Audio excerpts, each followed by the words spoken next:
Le Seigneur ne se limite pas seulement à nous avertir par cette parabole du semeur. Marc 4, 1, 20. Il explique la cause du problème. Les autres, pareillement, reçoivent la semence dans les endroits pierreux. Quand ils entendent la parole, ils la reçoivent d'abord avec joie, mais ils n'ont pas de racines en eux-mêmes. Ils manquent de persistance. Et dès que survient une tribulation ou une persécution à cause de la parole, ils y trouvent une occasion de chute. Marc 4, 16, 17.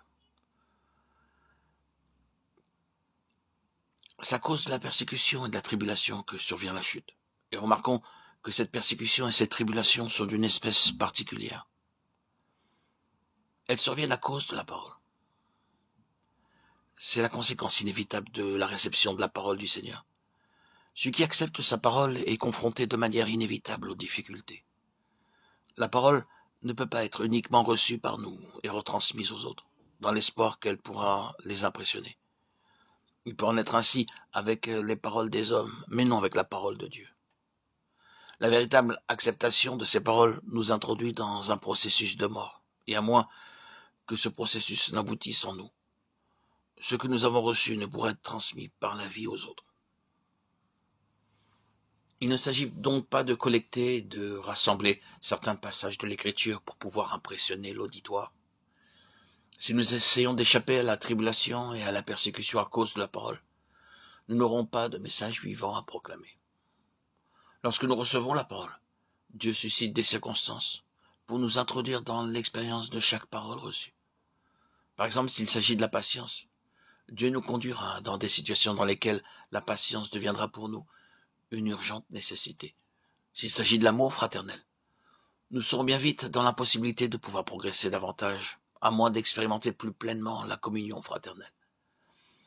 Le fait d'entendre simplement la vérité et de la propager de nos lèvres ne prouve pas que nous ayons l'expérience de la parole que nous avons entendue. Ce n'est qu'en mettant à l'épreuve la puissance contenue dans cette vérité par la mise en pratique que nous pourrons la proclamer. Nous n'acquérons de manière permanente les valeurs de la parole que lorsque nous en payons le prix pour qu'elle devienne nôtre.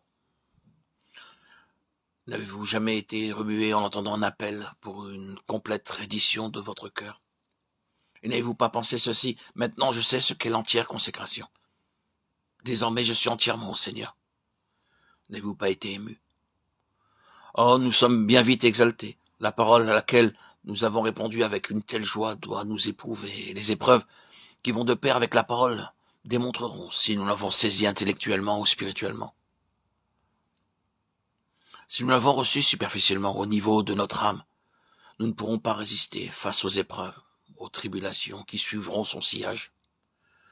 Mais si la parole a trouvé place dans l'esprit, les difficultés ne feront que l'enraciner plus profondément dans notre vie. Quand l'or est éprouvé par le feu, la fournaise ne le transforme pas en cuivre. Le feu ne modifie pas sa nature, il ne fait que l'affiner. La simple dorure sera détruite par le feu, et la véritable nature du métal qu'elle recouvrait apparaîtra alors. Souvenons-nous bien que, quelle que soit la mesure de la parole de Dieu que nous avons acquise intellectuellement, et quelle que puisse être la puissance avec laquelle nous pouvons l'exposer, cette parole ne deviendra vraiment nôtre que lorsque nous aurons permis à la croix d'œuvrer en nous avec elle.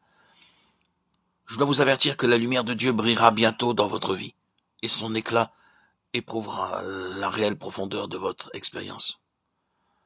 Le soleil ne peut porter atteinte à la croissance qui étend ses racines dans les profondeurs de l'esprit.